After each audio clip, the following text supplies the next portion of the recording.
He is a complicated chap, and he's had such a rough experience of women with the Jack business that Faye initially seemed kind of like an antidote to that scenario and the perfect dream woman. But then as more and more skeletons come out of the cupboard, he has cause for a certain amount of suspicion once again.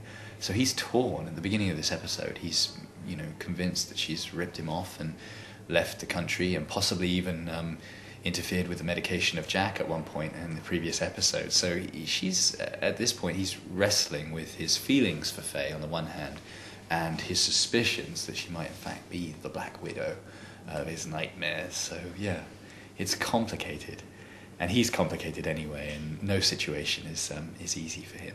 There's another revelation about Faye's life, but that's But the real kind of the drive in the episode is basically Lyndon,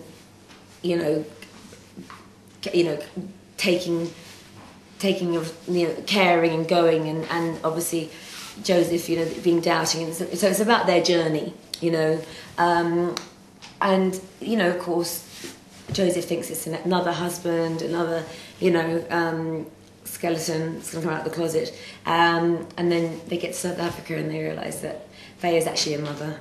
Lyndon lost his wife, and he doesn't see his daughter. He blames himself for that, and I think that the way Lyndon survives with the world is to throw himself into his work.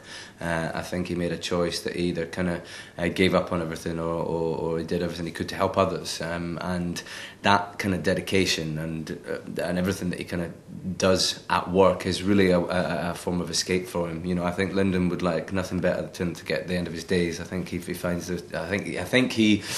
for me, he's living this life in purgatory before he even gets to purgatory. He's going through what he blames the death of his wife on himself, and I think that he feels he has to suffer in this life, and when he does eventually die, that's when he'll get to meet his wife again and have all the things that he doesn't have here.